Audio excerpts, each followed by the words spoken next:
ফারুক ভাই আমার সাথে একবার খুব ইয়ে করে বলেছিল, পরে অবশ্য অন্যভাবে ব্যাখ্যা দিয়েছেন সেটি, যে না অল্প কিছু ছবি করেছে এবং সেটির সাথে কেউ কেউ শাকিব খানের তুলনা করে কে বড় নায়ক।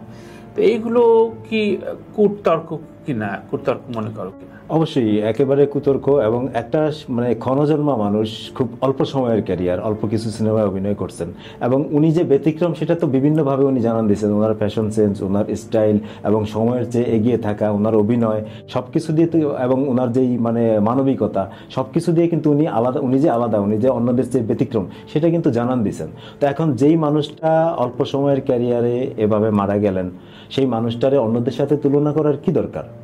যেই সাকিবের মানে সিনেমার ক্যারিয়ার কত, 26-27 বছর বয়স, তো তার সাথে আসলে তুলনা করার কি আছে?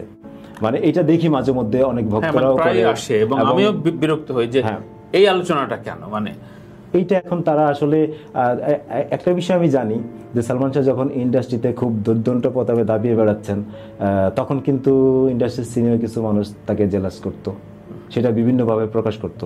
এবং উনার মৃত্যুর এত বছর পরে, আজকে 30 বছর চলমান, এত বছর পরে সালমান শাহ নিয়ে আলোচনা, এখন ওনারা হয়তো ভাবে যে কি এমন সালমান শাহ যে তাকে নিয়ে আলোচনা করতে হবে।